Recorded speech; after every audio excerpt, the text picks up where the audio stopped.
What is good, y'all? Welcome to Let's Cap. I'm your host, Ronald Kabang, also known as Youcapper from Sportsmemo.com, at Youcapper Sports on Twitter. Got Chris and Munaf here with me today. 6 game slate, not too bad. Not one of those 10 game slates that I hate. Hopefully we find some angles here to cash. We were talking right briefly before the show here.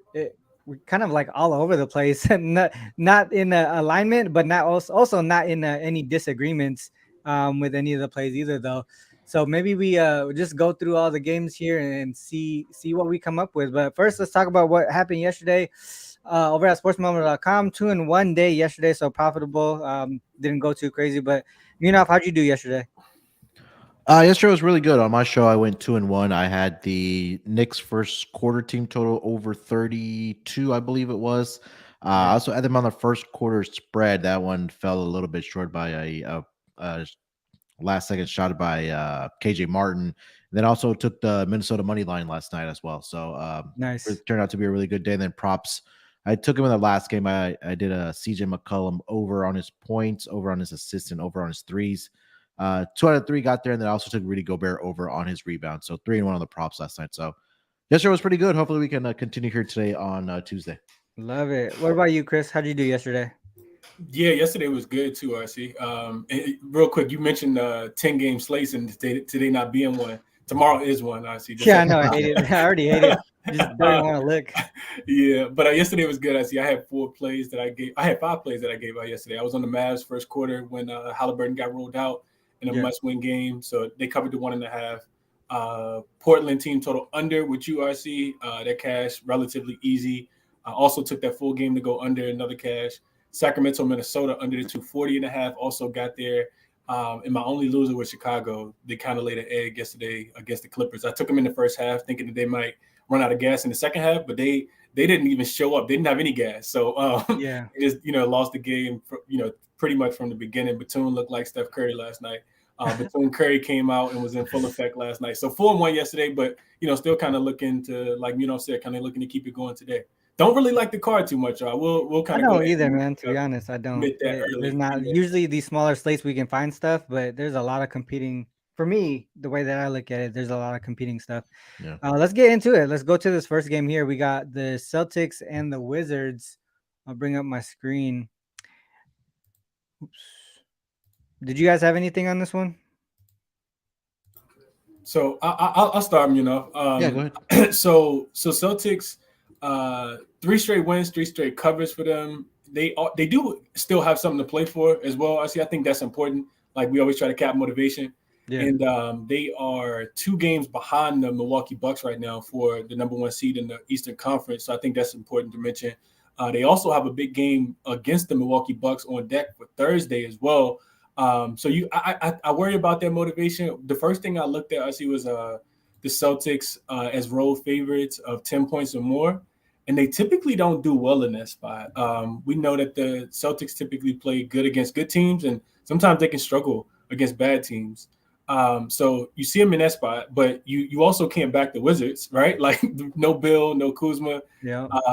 Extremely difficult to back them there. But what I did find that correlates even in the query that you have right there, I see, is the team total for the Celtics. 31.5, I think, is what is listed at right now. We know that the Wizards give up a lot of points. Munaf has religiously come on the show and talk about taking Wizards first quarters over first half overs because they typically play with a little more pace as well. So I think if we see anything, it may be a let up for the Celtics on the defensive end, specifically early. I think that they'll, win the game still. But this Celtics team also just gave up 30 points, and they were losing on Sunday to the San Antonio Spurs, right? So, if the Wizards can do it, I think San Antonio. I think that if the Spurs can do it, I think the Wizards can kind of score enough to make the Celtics also have to score to kind of keep this one going over that. So I looked at that. The other thing I looked at was just their points per game. Last 5 first quarters, they're averaging 32. So right at that number, the Celtics are.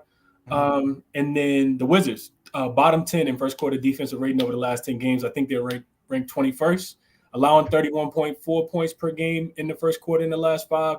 And then the last 2 weeks, the Wizards are also bottom 5 in opponents' points per possession and opponent effective field goal percentage. So I did play the Celtics. It seems like they get off the big starts, so that's why I just kind of focused in on the first quarter. But I think they should be able to get pretty much whatever it is that they want in this spot. So you took the Celtics first quarter team total? First quarter team total over 31.5. All right, so you said road double-digit favorite. Specifically, they kind of struggle. So what was the number? What was the first quarter? 31.5. 31.5. Okay. Do you have anything on this one, Yuna? Yeah, I took Celtics full game team total over as well, 117.5. I do love the angle as well, that what Chris talked about first quarter. If you take a look at Washington's defense, over the last, I think it was last 10 is what I looked up.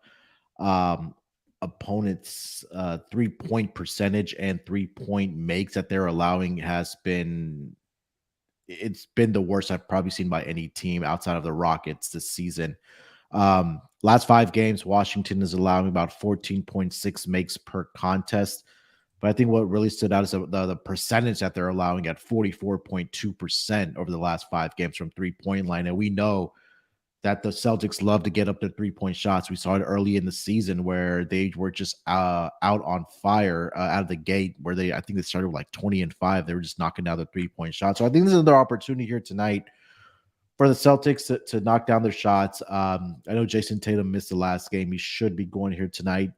But I think, for when we talk about teams that are kind of looking ahead to a game against the Bucks, like if they lose this game here tonight, to the Wizards, it just doesn't mean anything going up against the Bucks because you still dropped a game here and you took an L. But Celtics team total over 117.5 is what I played in this game. I do love that.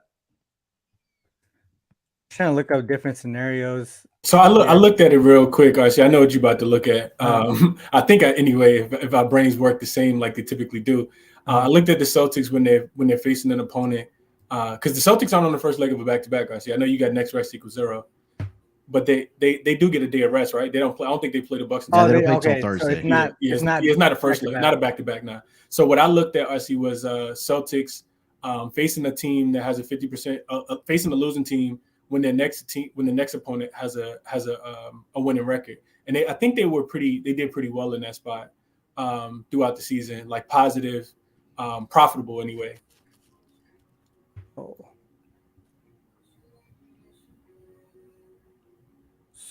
So we got the team total is at what, 116.5, 117.5? I got a 117.5 this morning. One more thing I want to clarify. See, I know I told you 31.5. I meant to say 30.5. The team total is not 31.5. Unless you want plus money. It's 30.5. Yeah, I kept going back and forth with this one because I thought the Celtics could probably cover this game full game just with everyone that's out with the Wizards, but then that them being double-digit favorites on the road, they just haven't been able to cover that spot here. You can just look at that again. What was the number? Play down the competition. I know they burned me a couple times in that spot. Yeah, they do tend to play down the competition. And the big one was that Thunder game, right? I know I was on the Celtics in that game back on January 3rd. They got smashed. Yeah, I was on them like -5.5 in the first half, and they didn't, just got smashed in that spot. Do we think that the Wizards have anybody on that team that can, remotely be able to score the ball consistently, though? What do you think, If I say no. I think maybe the only guy is probably Porzingis, right? Right. Yeah, other than that, with Beal being out, with Kuzma being out, it's pretty much Porzingis, and then you hope you get something maybe out of some of the role players, whether it's Avdia, whether it's Corey Kispert, whether it's DeLon Wright. I know even Monte Morris is questionable tonight as well. So we'll see, man. I just Monte Morris is out too. He's questionable. Isn't their offensive rating like hella bad even when he's not on the floor? If I remember correctly, that was one thing that Punt kept talking about before. I see. So one thing I looked at, if you look at Wizards after the All-Star break on Killer Sports, Wizards after the All-Star break. Real quick, just because I have it up. Yeah. Wizards as dogs of 8 or more, 0-6 straight up, 1-4-1 ATS, 4-2 to the under. But you look at the average points for their opponent, they're above. So the team total makes sense for you guys here. 33.2. I like it. I like Yeah, this. and then also the full game. All right, I haven't taken anything, so you guys are trying. Basically, I'm trying to take what you guys say and talk myself into it as well. But yeah, Wizards. What? So go after All-Star break. I just want to look at the small 2-game sample size minus the San Antonio Spurs. I think you got to take that one out. So the last couple games the last 3 are the ones that the Wizard that Bradley Beal and Kyle Kuzma haven't played in. So it started with the game with the Nuggets. I don't think they didn't play in that game on Wednesday. I don't think. So it's just those 3. But I kind of feel like if you take out the game with the Spurs, you see how bad the Wizards' offense is in a 2-game sample against the Nuggets and the Raptors. The Celtics are also the 4th-rated defensive team in the NBA as well. I just want to, before we move on to the next game, I just want to do one more thing with the give me the dog here. Just see with Kyle Kuzma and Bradley Beal out. Yeah, that's what I was saying. I see if you take out that game against the Spurs. Well, I want to take out the game with the Spurs though. Just see like what their offensive numbers are, because you can see that they only scored 104 points twice. Bradley Beal, Kyle Kuzma, Bradley Beal, 9 player list name, and so it's only those 3 games. There was none before that. Okay.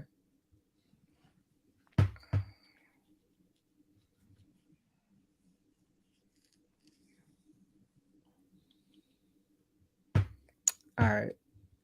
So that first quarter in the full game team total makes sense. The only thing is that fourth quarter. You see that fourth quarter, Munaf? It's like if they're up by You don't got it. You don't got it. You don't got the screen up. Yeah, you don't have the. Oh shit, bro. Dude, I was like doing this the whole time. Hold on, my bad.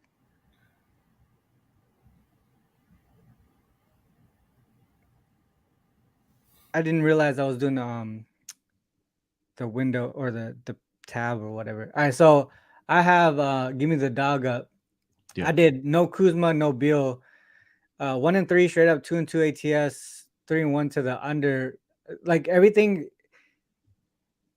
they're like right at the number for the team total, right? 117.5. I think it's this fourth quarter here. Yeah. Because they're winning by so much, they kind of just like slow it down a little bit. Mm-hmm. Would you? So that first quarter makes sense. I'm just trying to talk myself into it right now. First quarter makes sense. That all makes sense, I guess. Never mind. It all makes sense. Do they play a faster pace, Wizards, after the All-Star break? Let me see. First All-Star break. I would say no. I say they play a slower pace if I had to guess. They're number 21. 21. Okay. It's just their defense is whack. Okay. Their offense has also been terrible in these last couple of games. I see if you take out that game with the Spurs. Yeah, post All-Star break, their defense is number 25. Offensively, 25 as well. First half. Sorry, taking this. Because we've been on it so long, I really want to make a play on it.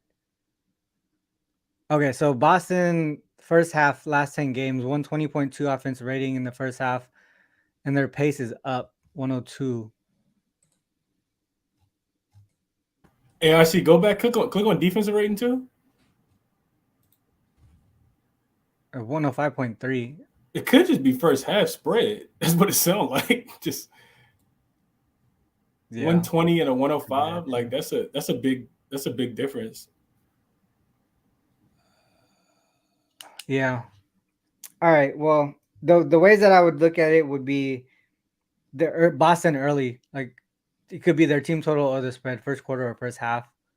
The full game makes sense too. I think I just would want to avoid the fourth quarter if they're up by hella. All right. Anything from a prop perspective? I know you was hot yesterday, Mina. No, not in this one. No, nothing for this game. It just makes me nervous that if it could turn into a blowout, that your props pretty much go to die at that point. For sure, yeah. I know Denny Avdia has been really good on PRA with Kuzma and Beal out. If you want, I was just about that. I was just about to ask you, was you not jumping on the Denny train tonight? Yeah, I know a lot of guys have been talking about that. So, shit! Look at that. Is that right now? What's his RA? Let me see. Or just rebound from it? No, I don't know. Man, let me see. His rebounds are, where is he? 8.5. RA is 13.5. Man, they bumped it up a lot, huh? PRA 26.5. Yeah. What that number look like, Izzy? 26.5, yeah. A little bit of vig on there. 1, 2, 3, 4. 4 times in a row? 4 for 4? Yep.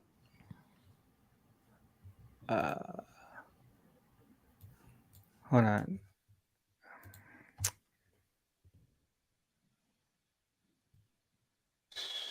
We did this yesterday with Austin doing this the player prop thing. I don't know if you guys saw it. Kuzma not in. So we put Denny Avdia in here. We could get this PRA when he's not in, when they're both not in there.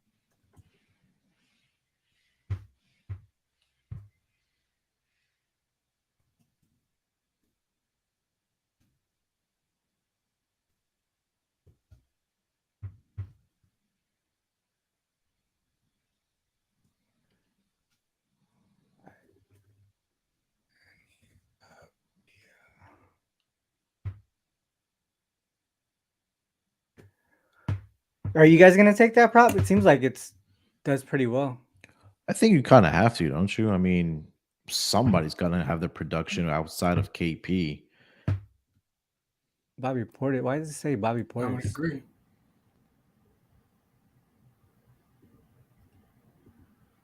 Am I blind here? No, you have it right. Hell, it said Bobby Portis for some reason. It did say Bobby Portis. It was personalized to just you. Denny Avdia. Oh, shit. Never mind.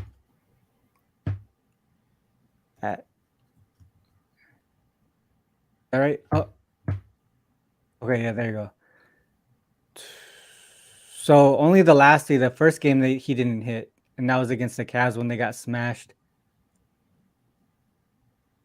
So it could be one of those things that you just mentioned, Munaf, when it's a blowout, he's probably not going to hit it if it gets to that point. Yeah.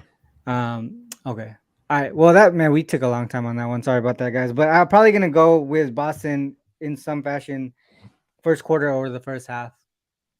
All right, let's go on to the next game here. Heat and the Raptors. You guys have anything on this one? I have nothing on this game.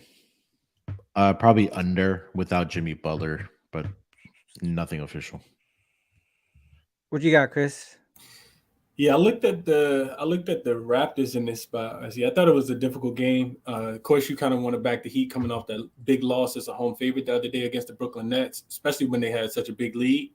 But I don't feel like I can trust either one of these teams. I see it. If I had to trust one a little bit more than the other, I think it would be the Raptors. Me and you talked about this earlier off air, of course. And I'm not going to give out the Raptors line because I got it at 3.5, and they could potentially still lose this game. But I did see a little bit of value just based on current form of these teams. Toronto is scoring the ball. They're third in points per possession. Over the last 2 weeks, Miami is fourth in points per possession. You take Jimmy Butler out, of course, that is going to drop a little bit. But the big thing for me was defensively. Toronto has been a lot better. They're sixth in points per possession allowed, and Miami has dropped to 25th in defensive effective field goal percentage.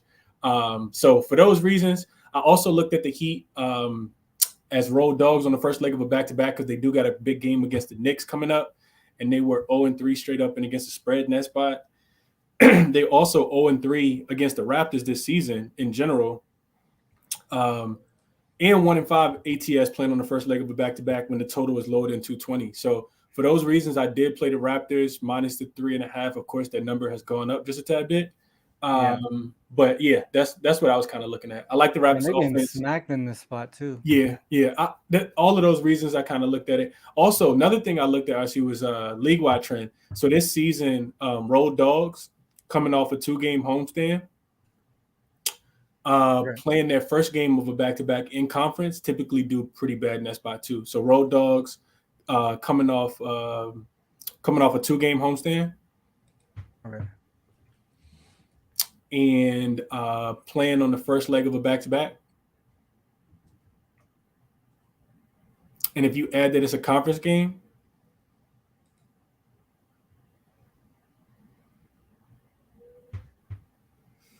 Road Dog, is it greater than or equal to 2? Yeah, greater than equal to 2, yeah. Why did I get something different? So Road Dog, at least 2 straight home games. Mm-hmm. First leg of back-to-back and then conference. Yeah, that's the Heat and the Raptors. Yeah, I must have typed that in. Typed that one in wrong. I see. I got something just a tad bit different. But for all of those reasons, I did take the Raptors minus the 3.5 earlier before the news about Jimmy Butler got rolled out. Nothing from a prop perspective with Jimmy Butler out. Do you think who's going to be able to put up the points here? I mean, are we going to ask Harrell and Bam? Team equals Raptors. I feel like it's got to be Hero, right? You know, when you pivot to I mean, I know those guys are extremely inconsistent over there, but he will be the next guy up in the pecking order, right? I would think so. I know Bam struggled against the Raptors when I was looking into player props for this game. But yeah, I mean, if you just look at Tyler Hero's shot volume and just his pure usage if Jimmy Butler is officially out tonight, I mean, it's through the roof. Chris, did you look at the Raptors first half instead, or just took the full game? I just took the full game because I feel like I took the full game. Honestly, just because if the two reasons. So one train of thought is that if the Heat have anything, it'll probably be early because they want to get that bad taste out of their mouth for losing that game by 29 as a home favorite. Yeah. So they probably want to do something early. But I know that the Raptors have performed a lot better in the first quarter overall. The other thing I thought about was if the game just so happens to not be close, if say the Raptors get out to a big lead or have a big lead towards the end of the third quarter, does Coach Spoelstra just kind of keep his guys out and rest them because they are on the front leg of a back-to-back. So for those two reasons, I did, see an edge for the Raptors early, but I didn't play it. Gotcha. Okay. And I was just looking at them as home favorites post All-Star break, and I see that big margin in the first half. Okay. Raptors 1 each. I don't know if I'm gonna get anything there, but the Raptors 1H from first half from what I've seen that we looked at so far was kind of something that caught my eye. Let's go on to Cavs and the Hawks here. I think both of you guys like this game, right? If you could start with this one. Yeah, I was looking at the first half over in this game. If you just take a look at the Hawks, whether you want to go since All-Star break or since they hired Quinn Snyder, they've been putting up points in that span. I think there was 4 of the last 5 games I want to say had at least 70 points in the first quarter for the Atlanta Hawks. I think that we'll see defense is going to be real optional in this game, especially on the injury report for the Cavs. Jared Allen and Isaac Okoro are both questionable here tonight. So even if one or both of those guys are out here tonight, I think that the Hawks will get what they want on offense, and we know that the Hawks really don't play any type of defense, especially at home this season. So that led me to the over.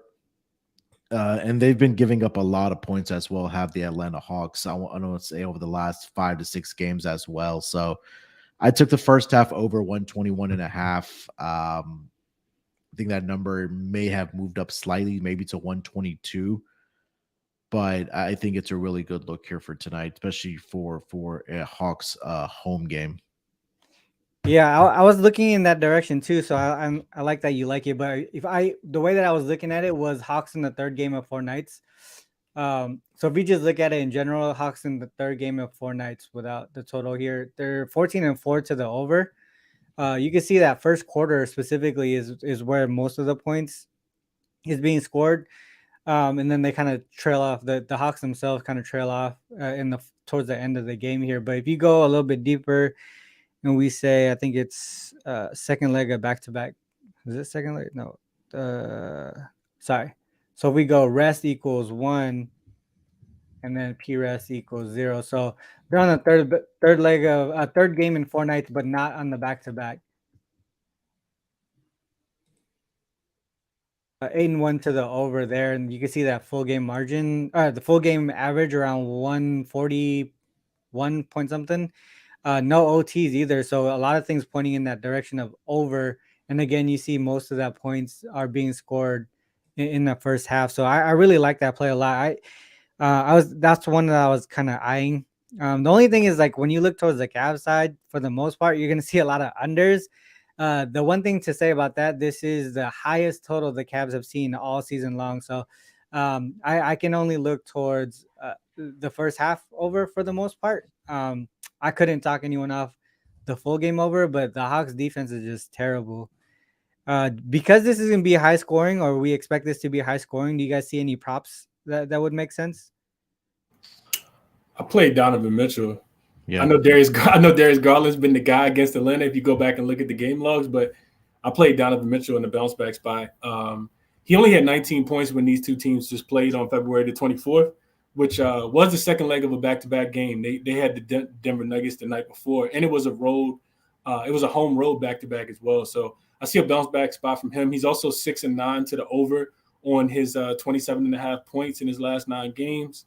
High total for, like you just talked about, for this Cavs game, probably just mean more points for him, RC. So I played him at 27.5. I also played him at 30, a little bit at 30, and I also took him at 35 as well. Bounce back spot. Yeah. How about you, Munaf? Do you see anything? What about Mobley? Yeah, if Jared Allen doesn't go here tonight, you definitely got to look at Evan Mobley, whether it's PNR or PRA for him. I know that for some reason, or I think maybe the Cavs finally realized it to get him going a little bit more offensively, because I did see like his shot attempts at the turn of the calendar year were through the roof. That may have been in part due that Jared Allen wasn't there. But I still think that, you got to take a look at him. He's either it's just his points, or you want to take points plus rebounds. On the Atlanta side, I have been on John Collins rebounds, but I'm not sure if that's a favorable matchup here tonight. Maybe Bogdanovich 3-pointers as well. And I think purely square-wise, I think Trae Young, I think I saw it at 26.5. With a total of 239 in this game, man, I think that he could definitely get into 30-plus points here tonight if you want to go Trae over on his points or even his assist here tonight. I like it. Trae Young. How's he done against Cleveland specifically? Good, I feel like. That's pretty good, yeah.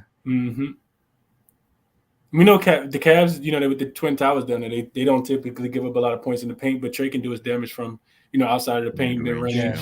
So, yeah, I like Got it. I feel like without Jared Allen too, they'll need to have some support from Mobley. So I think the perimeter is gonna be a little bit more open than normal if Jared Allen is out. So that makes a lot of sense that Trae Young would go over. All right, let's move on to. I did play the team total as well. I see. I played the Cavs team total. Yeah.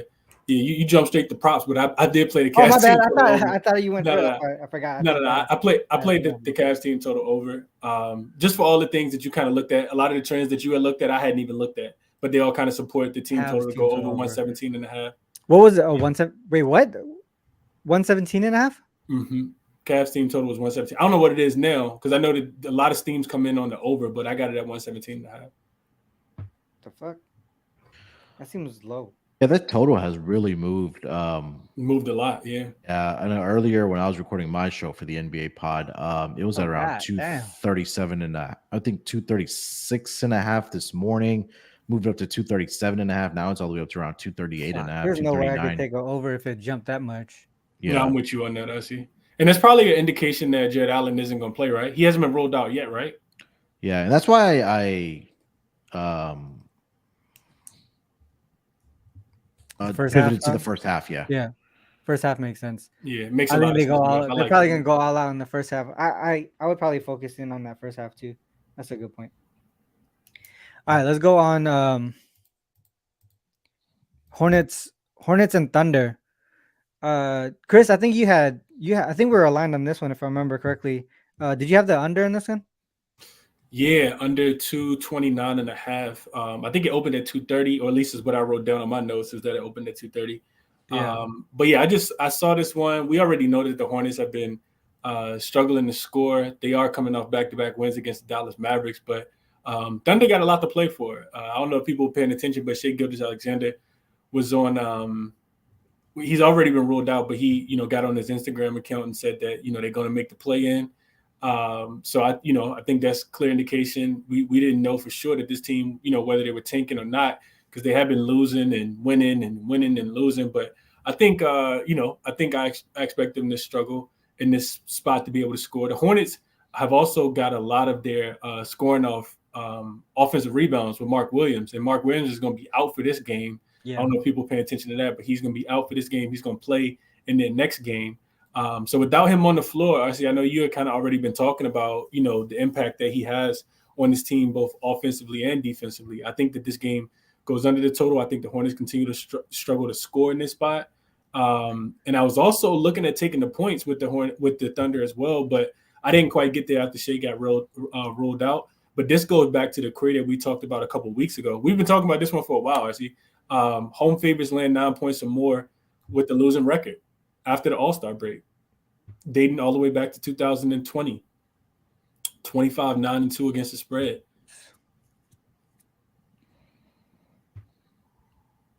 Home favorites of 9 or more.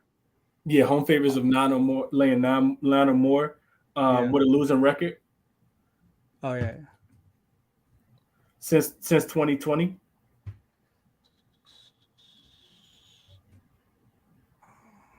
Oh yeah, I forgot about that one. Mm-hmm. Damn, I didn't get there though.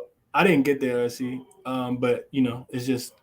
Well, this is the portion play that I had too, which was the team total under for the Hornets. So 105.9. Team total under on the Hornets is what I played today. It was 109.5. Munaf, did you have anything on this game before I do a breakdown? Yeah, I took the Hornets in the first quarter, actually. If you take a look at OKC in the first quarter offensively, man, they've been struggling, especially over the last 5 games. They have a offensive rating of 98.4, and they have a defensive rating of 128.5 in that first quarter over the last 5 games. That's a net rating of -30. Damn. Did you say -30? Yeah. That's what I said. Damn.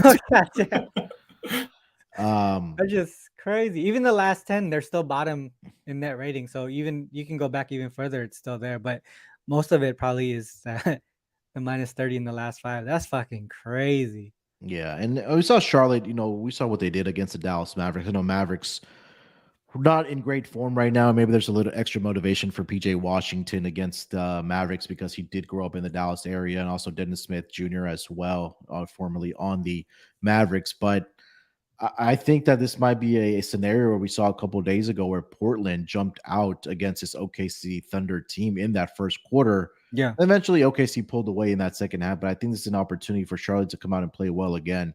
I know Mark Williams isn't there. You probably want to look at Nick Richards' player props in this game, double possibly as well. But I'm just gonna try to get out with my money in the first quarter with the Hornets. Yeah, that makes a lot of sense. I think eventually we're gonna see a letdown here on the Hornets side.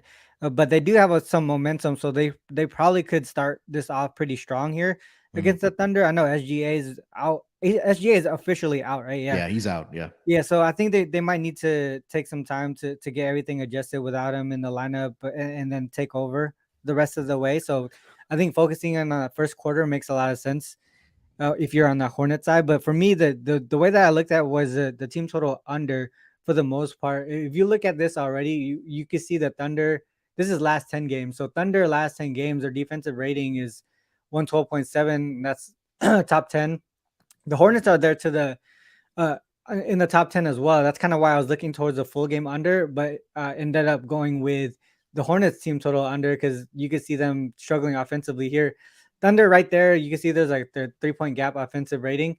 But I think for the most part, there's just a lot missing in this Hornets lineup right now. I think Oubre is doubtful or questionable. Hayward's doubtful. Mark Williams is out. And a lot of people are focusing on his defense, but what Chris said is those offensive putbacks that they're missing, right? Cody Martin and Rozier are also out as well for the Hornets. So it just seems like a lot of offense that's missing. And then from a trend perspective, we just go straight to the Hornets. Let's see, season.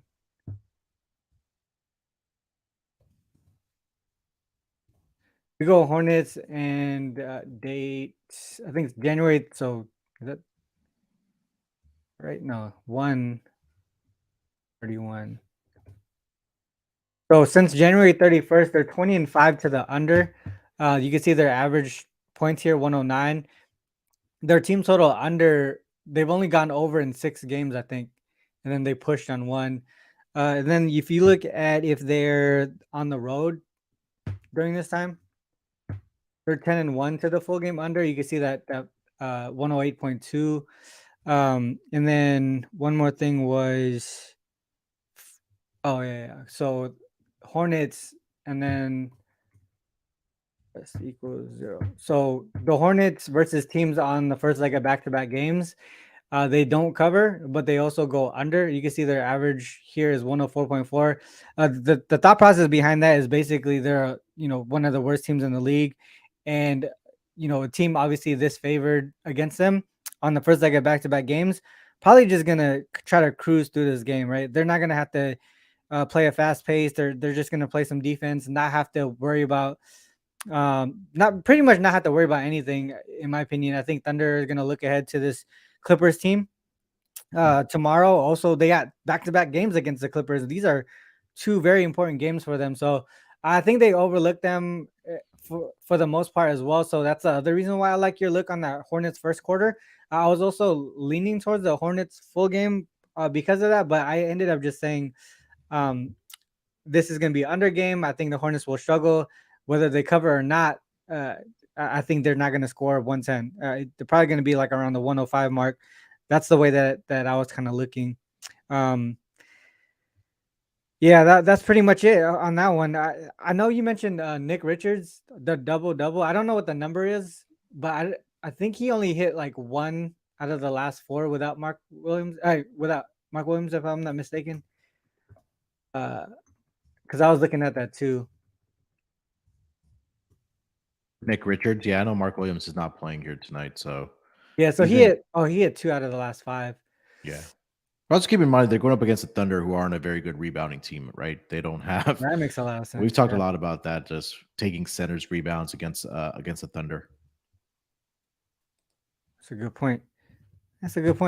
All right, let's go on to. I see. Real quick, would you also look at Josh Giddey without SGA being there, like his rebounds plus assists? I see his triple double at plus 540. Nothing that I played, but I'm just curious, like his game log without Shai Gilgeous-Alexander. Even from a PRA perspective, maybe you'll give me the dog. So rebounds and assist line is like 16.5, which is what I probably was looking at. But it looks like 16.5. Yeah, so he's right at 16 there. He went under against Phoenix. Over. It seems like it might be too much. Yeah. I was looking at his points over 19.5. I think he's played 2 games this. Last 2 games against the Hornets, what I'm trying to say is that he's had 21 points in both games. Earlier this year in December, he had 21 and 10 rebounds, and then last year, 21 and 9 rebounds. Oh dang. What would the points and rebounds be? So points alone right now, I see at 21 and a half. Oh, sorry. Points alone, 19 and a half right now. And then let me take a look at rebounds. 29.5. I see points plus rebounds, minus 105. Yeah. So they're expecting him to have a double-double, right? Pretty much the double-double was minus 135. Yeah. Oh, minus 130. God damn.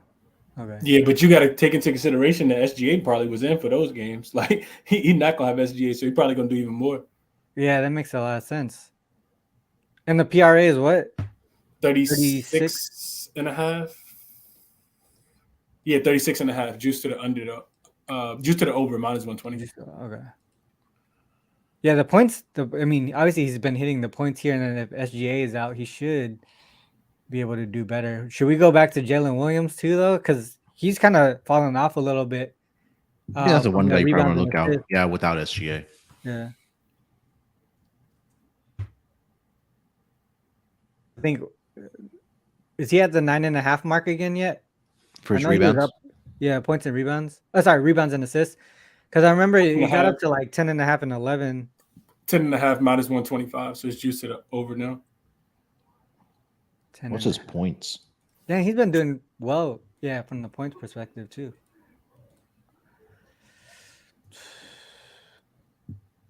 Points is 19 19 and a half, minus 130. That's juice to the over too.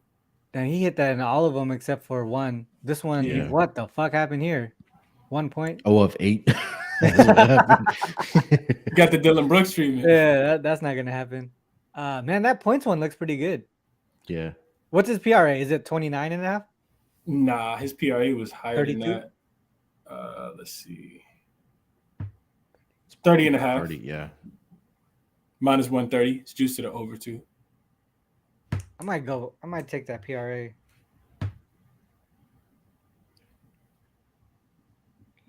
PRA 30.5.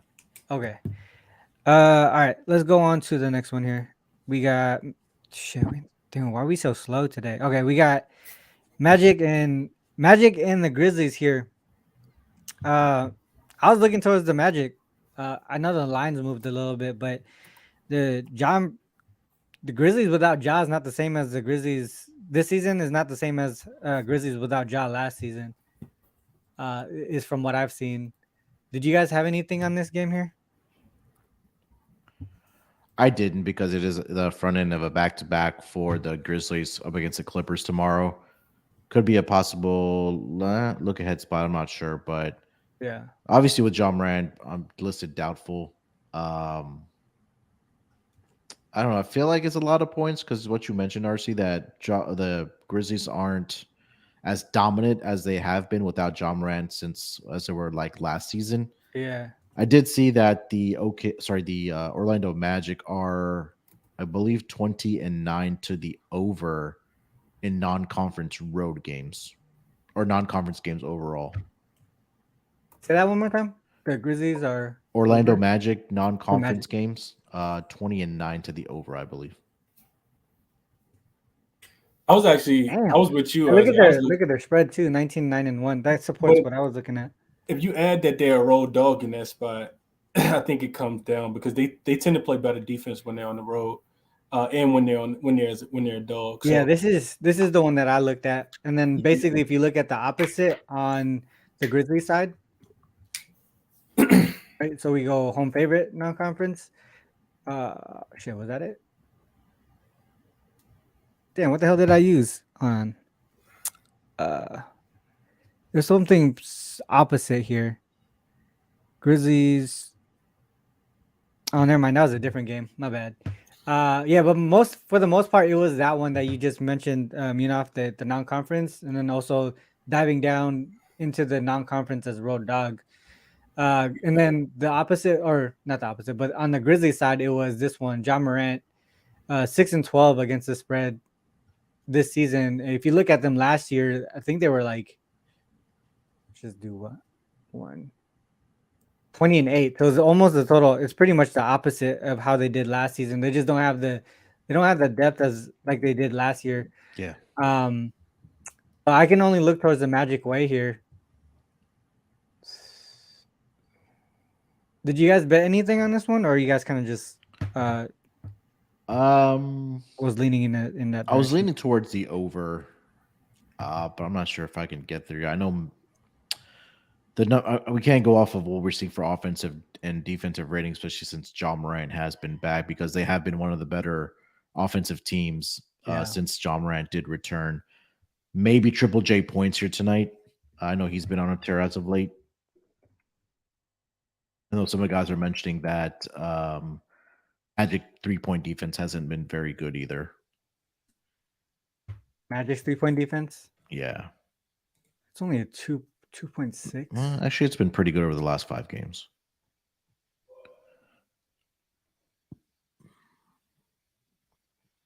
All right, so their offensive rating obviously gets worse. Their defensive rating gets worse. And then their pace is about the same.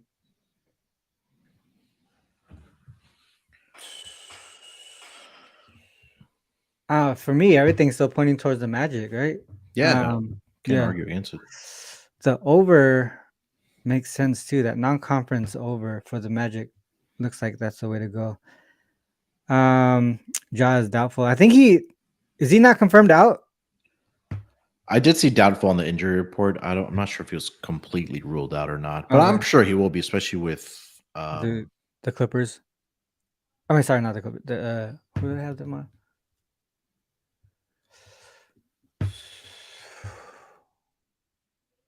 Yeah, the Clippers tomorrow. Chris, did you have anything on this one? Yeah, I was in agreement with you, RC. I just didn't get there. I don't like that I didn't get the best of the number, but it'd be Magic or nothing for me. The crate that you just pulled up, RC, I think it was the Magic 10-2-1 against the spread as road dogs in non-conference games, including 8 straight covers. I mean, like I don't know what more you need, to see, in that spot. So I like that. I like that you said, Ja's not in there. I also was looking at the Grizzlies as home favorites of 7 points or more in non-conference games. And those games total. I was on the opposite side. I was looking at the under in this spot just because the Grizzlies are on the first leg of a back-to-back with a much more important game against the Clippers tomorrow. So I think the first query you brought up was the Grizzlies as home favorites on the first leg of a back-to-back, and they are the average total is about 228 points, and they're going under by 12 points in that spot. So for those reasons, I was kind of looking, and then I always talked about the Magic as road dogs. They typically go under in that spot as well. I got the Grizzlies as 4-1 to the under as home favorites playing on the first leg of back-to-back games, with those totals averaging about 224 points. I also got the Magic 3-2 to the under as road dogs post All-Star break with an average total of about 229 points. So, and those games are going under by 6.5. So I didn't play the under, but I see why the money's come in on the under, especially with Ja potentially not being there. And the Magic can struggle to score on offense. I think they're bottom 10 offensively, specifically on the road this season. So I like the under. I like the Magic, but I didn't play either. Do we think would you guys look at the Never mind. I'm just gonna stick with the Magic. Because some of the things that we're looking at here, it almost seems like Magic team total over and then the Grizzlies team total under. That doesn't help like the full game, whatever you guys look, because that's basically one or the other. But at the same time, I think that's the spread, RC, right? Like if you think one team is gonna go under the team total, you think the other one go over, then you just take the spread. Yeah. All right. Well, I already took the +7, so I can't fall back. But I was just trying to see where we could go from a total perspective. Because I see both, right? You see the Magic on the over side, and you see the Grizzlies on the other side for some reason. You said on the over, the Magic on the over? Magic would be looking towards the over, right? And then if you look on the Grizzlies side, most of the things are pointing towards the under. Like if I just look at this one here specifically, right? 4-0 to the under. First leg of back-to-back games, and their opponent in the next game is a winning record. And then we go back to the Magic, what you guys mentioned earlier. When we say road dog and not C, that's a bigger sample size. Wait, what was the one that was over? That was without the conference. There you go. Not non-conference right there. Yeah. 29 to the over. When they go Yeah. on the road, they just play really, really well against the Western Conference, though. So I think that's why I added the road dog. And then, the number just continues to get worse. And you look at Yeah. the total. You look at the total with if you add the dog in there, I see, and you look at the total, it's really, really close to the total right now. If I could have got the total at open at 234, I definitely would have took the under. You see what I'm talking about? Like, it's only 223 points being scored in that game, in those games, and they're going under the average of 228 by almost 4.5 points. Yeah. So Yep. lean towards the under, but I don't like it that it's steamed down so much. I don't see that much value on it right now. Gotcha. All right. I'm just gonna go ahead and say that I took the Magic already, so that's the way that would go. Did you guys look at Franz Wagner or anyone else from a prop perspective? I was looking at Triple J over 21.5 points. He had a double-double early this season against Orlando, 31 and 10. But if you just specifically look at how he's done, more so over the last 2 weeks without Ja Morant in the lineup, he's been putting up the points for the Memphis Grizzlies. He had 28, 31, 28, and 25 over the last 4 games without Ja Morant.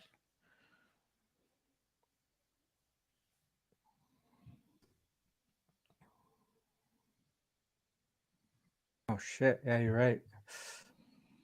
And look, I mean, he's getting He doesn't even get the double volume though. as well. He misses those double doubles because he can't. He doesn't prioritize rebounding Yeah, for he's just whatever lazy reason. as hell with those rebounds. Remember, you was cashing on his under. Bro, it was like 3 straight games. I took his under. Then I got hella mad when I took the fourth one. Fucker. All right, so points. Yeah, points make sense. What's his number? 20 what? 21.5. Bro, that's a good number. 21.5. All right, let's go on. We got one more. Last game, right? Pelicans Warriors. Yep. Yeah, that's the last game. Pelicans Warriors. I barely looked at this one. The only thing that I saw from a prop perspective was CJ McCollum rebounds and assists. I saw that his game log this season versus the Warriors, 2 out of the 3 he went over. The one that didn't go over was a blowout, so he only played like 20 minutes or something like that. And then he's gone over in 6 of his last 8 games as well for that rebounds and assists specifically. Matchup wise, Warriors one of the best teams to take that rebounds and assists for guards. So I was looking in that direction. But did you guys see anything from the side or total? Honestly, if you wanted to query Pelicans on the road with that opponent win percentage over 50 or 500. Oh shit!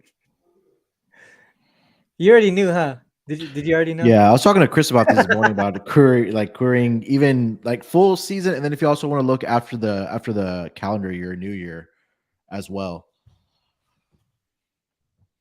After the New Year, take more consideration of no Zion Williamson. So I like that. Yeah, that makes sense.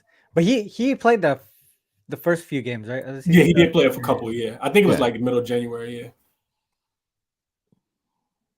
So are you just automatically taking the Warriors here? I want to, man. I want to get there with it. Again, if you take a look at who the Pelicans have played on their little winning streak here, it really hasn't been against the greatest competition so far this season. So, I mean, they beat the Rockets, they beat the Blazers, they beat was it the Hornets? I mean, it just hasn't been impressive opponents. I mean, you got to go all the way back to like February the 5th where they beat a quality opponent.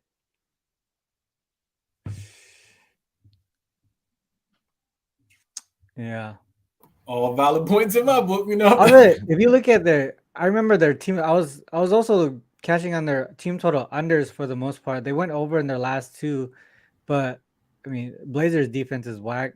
Clippers defense did get better, but that was a game without this. I think the second game without Paul George. Oh, gotcha. Okay. Yeah.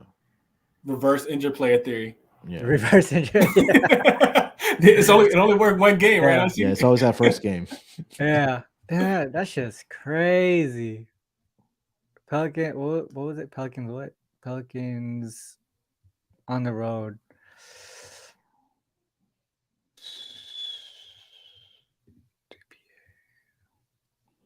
Would you take Warriors team total over? The only thing that concerns me about that, RC, is that the Pelicans have been one of the better defensive rated teams. I think either it's since the All-Star break or over the last 10 games. I want to say they're either number 1 or number 2 in that category. But at the same time, it hasn't been against, quality offenses like the Golden State Warriors. So you can see a scenario tonight where Pelicans win a game or lose the game 124 to like 107 and Warriors get over their team total. Look at their opponent. So looking at this win streak here, this is at home, specifically at home for the Warriors. Opponent team total unders look like it's been cashing a lot lately. Yeah. And it's the opposite on the road, right? Like we've talked about this all season, is that Warriors on the road, you want to take the over. Pelican or Warriors at home, you want to look at the under.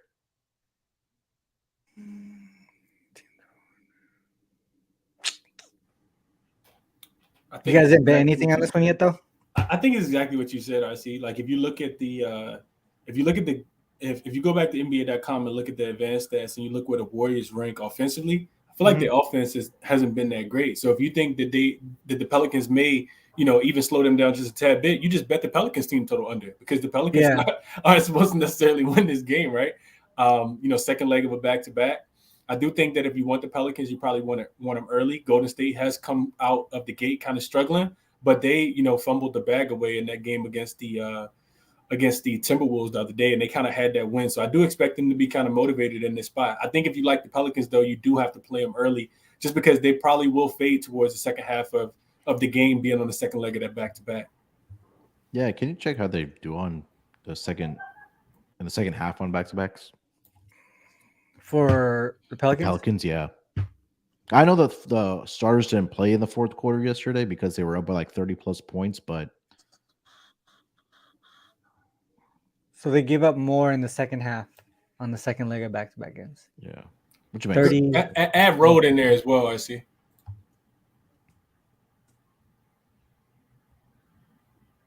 There we go. Yeah. There we go.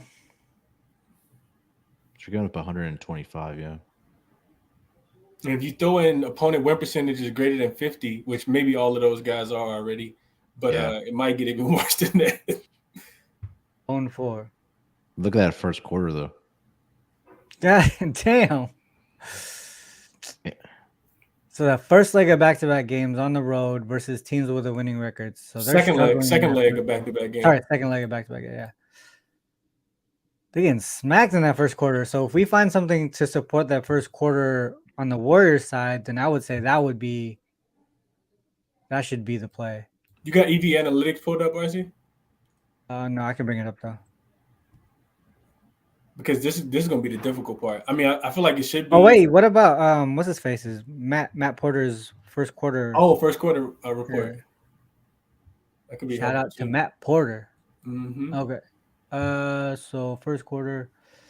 I feel like the Warriors have been struggling in the first quarter. All right. So first quarter. Let's go last 10 games here. Last 10 games, first quarter margin. 3-7. They're losing the first quarter by 3 points. How many were these on the road though? And also we're looking at quality of the opponent too, right? Mm-hmm. So there's probably going to be some regression. They're 2-8 in the first quarter spread in the last 10 home games as well. Yep, I faded them against the Timberwolves last game. Yeah. Well, fuck that then. Right, so. That's what I said if you want the Pelicans, you want them early because I knew the Warriors were struggling in the first quarter. But I don't want the Pelicans early.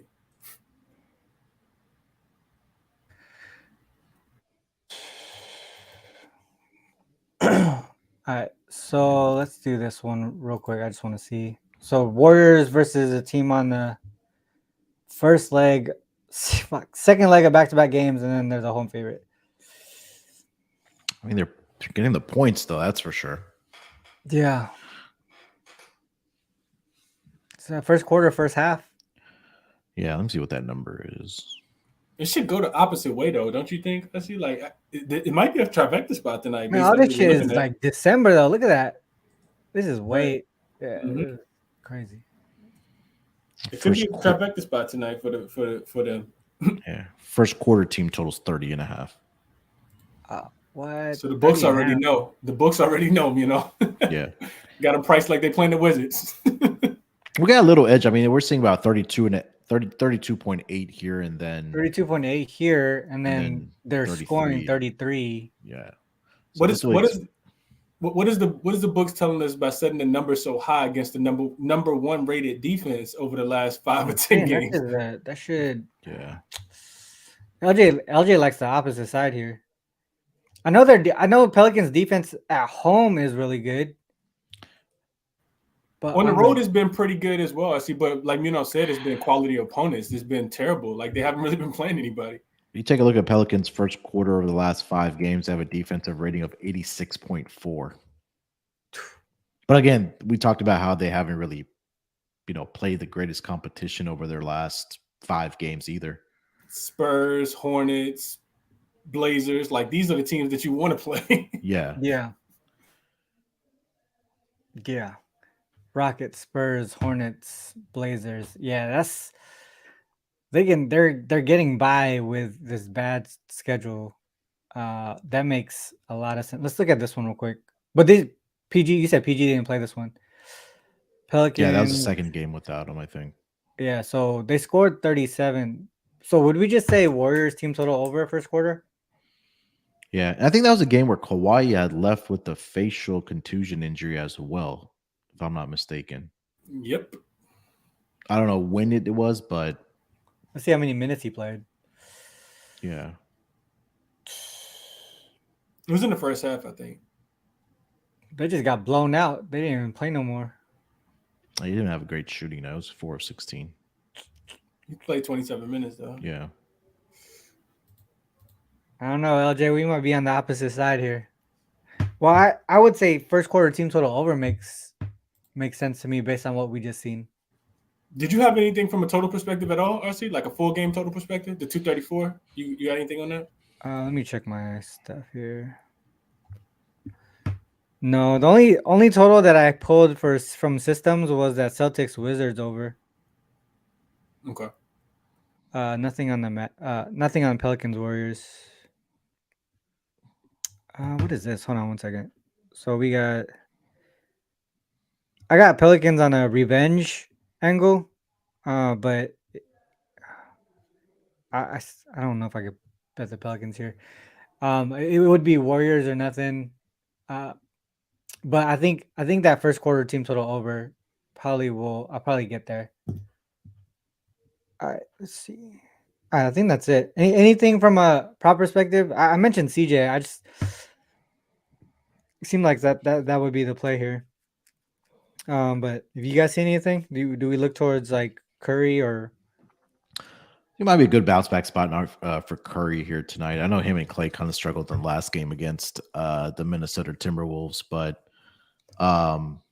maybe Valanciunas rebounds. Like 20. Oops. We don't even have so JB rebounds. Yeah, I mean, I know when he was with Memphis, he was like crushing this, but against with the Pelicans, I don't know what's changed there, but Ingram rebounds. Oh, sorry, Ingram points maybe as well.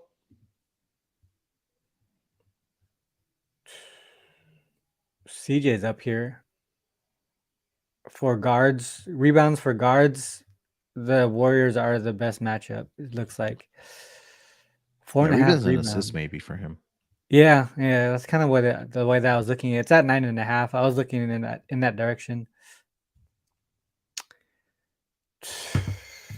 I think I'm gonna find an under. I see, just based on what we just kind of formulated together, looking at the Pelicans as road dogs on the second leg of a back-to-back against a winning team. I think I'm gonna find an under because I'm looking at that query, like I'm looking at it over here, and it looks like they only shoot 41% from the field. That being the Pelicans, they only under on the Pelicans. Right, it's like a player prop to go under Oh, on the oh, Pelican side. They only making 8 threes per game and shooting 28% from the 3-point line in that spot as a road dog on the second leg of a back-to-back against a winning team. So I think under we already talked about like their team total under. So I think somebody goes under from their side. Especially from the points perspective, right? But would you think right. the rebounds would be a way to go in that case? Is the Warriors a good offensive rebounding team?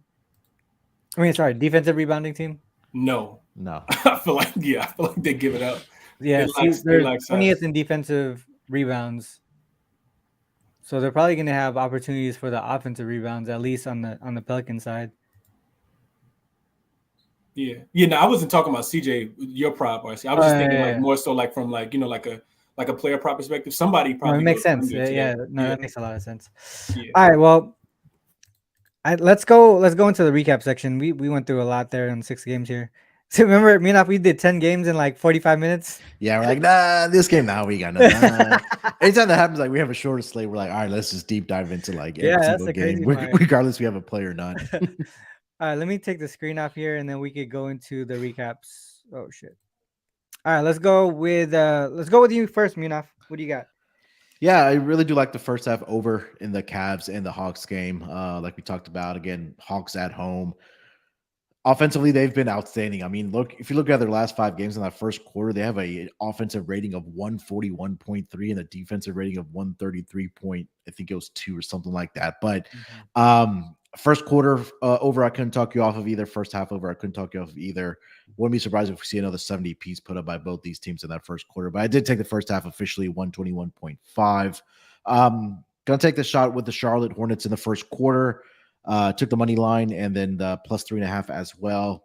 Get in, get out with my money and see if they can continue their first half the way they've been playing. So those were the 2 plays that I was on for tonight. I like it. All right, Chris, what you got? I got a start in DC where the Celtics will score about 35 points in the first quarter tonight. I'm official on their team total over in the first quarter, 30.5.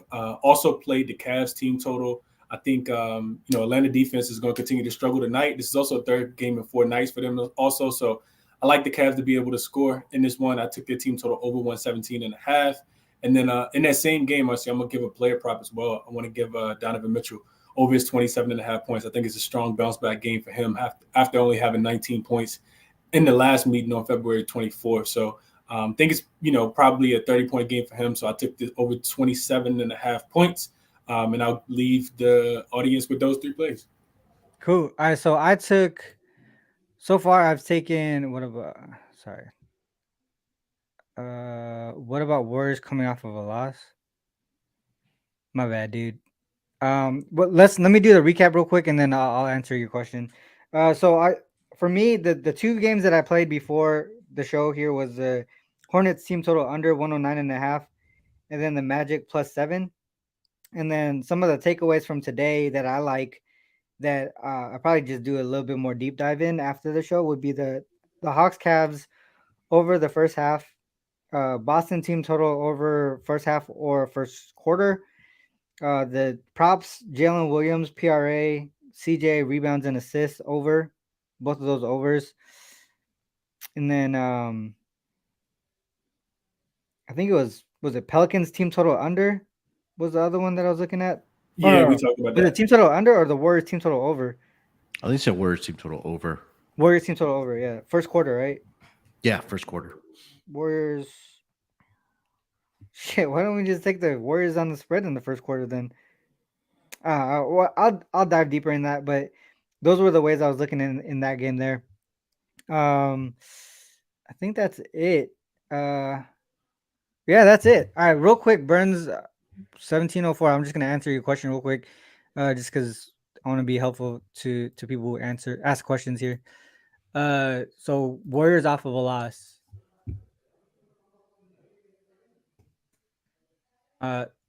19 and 17 straight up, 17 and 19 against the spread, 21 and 15 to the over. Not super consistent lately. You can see a lot of L's here in the bottom. If we go and say that I think they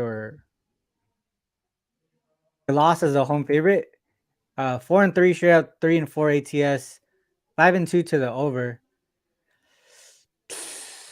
This goes over the team total, right? 30.7. It's at 30.5 right 30 now. and a half. That's just shit's right there. Yeah. Let's do. First half is 60.5. We go home favorite. Man, they're not covering at all. Motherfuckers. What if you add? That's why it's a lean. That's why it's a lean. Opponent rest equals 0. We just keep adding to it. I looked at this earlier. Yeah, I looked at this earlier. All right, so just one game. Damn, that's fucking way over. Look at that. Yeah. But these. That's against the Kings too. They played that was high pace. October. This is so no one knew what the fuck the Kings were at that time. So this is first game of the season. Yeah, it's probably like I think it's like second game of the season for these teams. Okay, yeah, that's hard to quantify there. All right, yeah, that's hopefully that helps you, Burns. At least we gave you some of the numbers there. All right, before we cut out, Munaf, you got a baseball show coming up in a couple hours? Yeah, 4 o'clock Central, 5 p.m. Eastern. We're doing a fun little thing, just drafting teams who we think we're going to win the World Series. But we did an awards show yesterday for award markets and futures. And then tomorrow, we're going to be handicapping the opening day games, man. I can't believe MLB's already here, my man. That is so crazy. I'm probably not going to be betting for the first like 2 weeks. Usually it takes a while for me to get what I want. Because you guys that watch and follow baseball to a T, like you guys know the players, all that stuff here. And for me, like I know my local teams, right? I know Seattle for sure. We're gonna fuck around and get that division, bro. I'm telling you, watch. Houston, obviously Houston's there, but whatever. I don't feel like Houston might take a step back this year. I know they're missing Altuve for about 2 months, and they lost Verlander to the Mets, but they always find a way, man. The Astros, we always count them out every single year, but they find a way, man. I think for us, everyone knows about Julio, right? Everyone knows about like the additions that we had, but I think one guy, I know this is a basketball show, but I want to talk about this real quick. One guy that I think hopefully the momentum comes from spring training into the season, Jared Kelenic, because they brought someone in to actually do part-time with him in the outfield, but he's been balling out in the spring training, and so hopefully this is his turning point, because a lot of people said he was a dud and he's starting to show up now. Yep. But yeah, I like it. I can't wait for baseball, man. This fucking gonna go off. All right, let's end the show. Right, it's done. The show is done. We'll end like this as always. Whether you fade us or follow us, it is on you guys to make that call. Good luck with all your action. Till next time. Peace.